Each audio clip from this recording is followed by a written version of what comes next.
सिखाई जाती है, जहाँ भी आपने कहा ना सेकेंड लैंग्वेज का सिखाने का जो प्रोसेस है वो बिल्कुल एक मुख्तलिफ और टेक्निकल प्रोसेस होता है। इस तरह से बच्चे के माइंड को आप या किसी भी ज़बान को, मैं पढ़ाती हूँ यूनिवर्सिटी में, मेरे पास आते हैं MA BA के स्टूडेंट्स और वो जर्मन होते हैं, ज़ाहिर है उनको तो अल्फ़ाबेट लिखना भी नहीं आता, उनके लिए तो कभी उन्होंने लफ्ज़ भी नहीं सुना होता, ना उनको साउंड्स की समझ होती है। तो ये एक टेक्निकल प्रोसेस होता है लैंग्वेज सिखाना,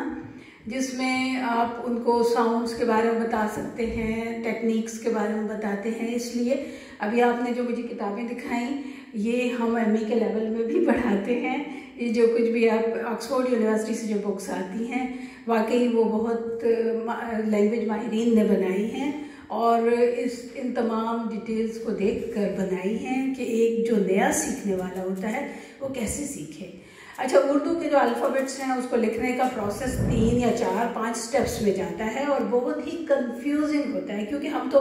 बॉर्न हुए हैं इस ज़ुबान के साथ, जब हम पैदा हुए हैं तो इसलिए हम लोग तो समझते हैं इट्स ईजी, भाई लिखना आता है, अरबी को ऐसे लिखते हैं, अरबी उर्दू फ़ारसी ये लिखना दुनिया की मुश्किल तरीन ज़ुबानों में आता है इसके लिखने की टेक्निक, क्योंकि इसमें जो हरूफ तहजी होते हैं ना वो अपनी शक्ल बदलते हैं और जब वो शक्ल बदलते हैं तो बच्चों के लिए काफ़ी और नए पढ़ा, मैं एज ए टीचर अपने एक्सपीरियंसेस आपको बता रही हूँ, तो इसके लिए बहुत ही टेक्निकली और बहुत ही अक्लमंदी के साथ पढ़ाने की ज़रूरत है। ये नहीं बस किताब है क्योंकि मुझे आता है तो मैं भी ठाक ठाक तक उसको बोल दूँ तो वो उसको सीख जाएगा, ऐसा नहीं होता। तो हमारे पास जो जर्मनी है उसमें स्कूलों में इसको एज ए लैंग्वेज तो पढ़ाया नहीं जाता, आपको भी जिस तरह तुर्की में भी होता होगा, ज़ाहिर है ज़ुबान नहीं है उस मुल्क की, लेकिन वहाँ पर हमारे जो रिसर्चर्स होते हैं जो रिसर्च करना चाहते हैं इस्लाम पर, पाकिस्तानी कल्चर पर, कोई भी टॉपिक, जियोग्राफी पर, इवन साइंस के स्टूडेंट्स होते हैं वो हमारे पास आते हैं। उनमें से मोस्टली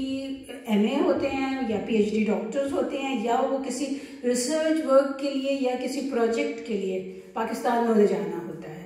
पिछले दिनों कोई 96 में आपको मालूम होगा तरबेला डैम और मंगला डैम और ये सारे डैम्स बने थे, जिससे 2-3 गाँव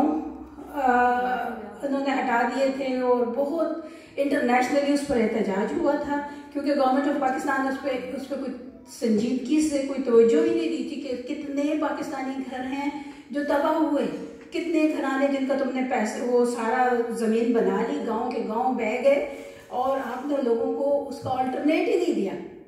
गरीबों को जो झोंपड़ियों में रहते थे या कच्चे घरों में रहते थे वो आपने बहा दिए, क्योंकि ख़ानदानों में गाँव में आपको पता है कोई पेपर सिस्टम तो होता नहीं है, पटवारीज क्या करते हैं, तो आपको पाकिस्तान में किसी को मालूम ही नहीं था। जर्मनी में एक पूरा एहतजाज हुआ, स्टूडेंट्स निकले सड़कों पे आए और एक मुहिम चली कि उन्होंने उर्दू ज़ुबानें सीखी और वो वहाँ फाइट करने गए, उन्होंने वहाँ पर लीगली वो किया। तो ये होता है एक बाशऊर माशरे का हिस्सा। तो आप ये ना कहिए कि यहाँ पे क्योंकि इस्लाम नहीं तो इसलिए यहाँ कुछ भी नहीं, ये वाली चीज़ हमें नहीं सोचनी चाहिए। हमें सोचना है हमें अपने बच्चे को वही रूट्स तो देने हैं जो हमारे हैं,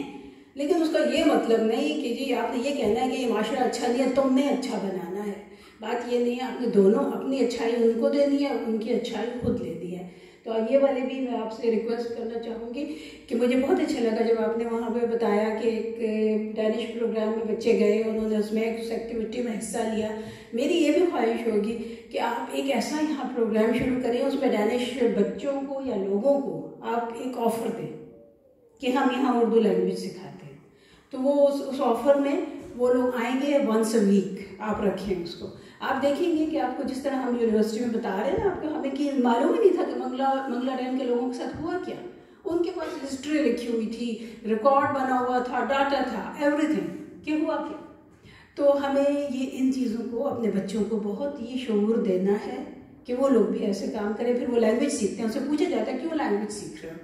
आपको क्या पढ़े, वो कहते हैं हमने ये काम करना है, वो इसलिए हम वहाँ जाना चाहते। तो हमारे बच्चे क्यों नहीं जाते? हमारे जो बच्चे जिस आप बता रही हैं आप 40 ईयर्स से हैं, आप 50 ईयर्स से हैं, तो आपके माशाल्लाह तीसरी जनरेशन यहाँ बड़ी हो रही हैं। तो वो तीसरी जनरेशन में कभी ऐसा हुआ कि ग्रुप बना बच्चों का और वो 6 महीने के लिए पाकिस्तान चला गया या 1 महीने के लिए सोशल वर्क किया उन्होंने? नहीं किया। जबकि जो यूज करते हैं या यहाँ के बहुत से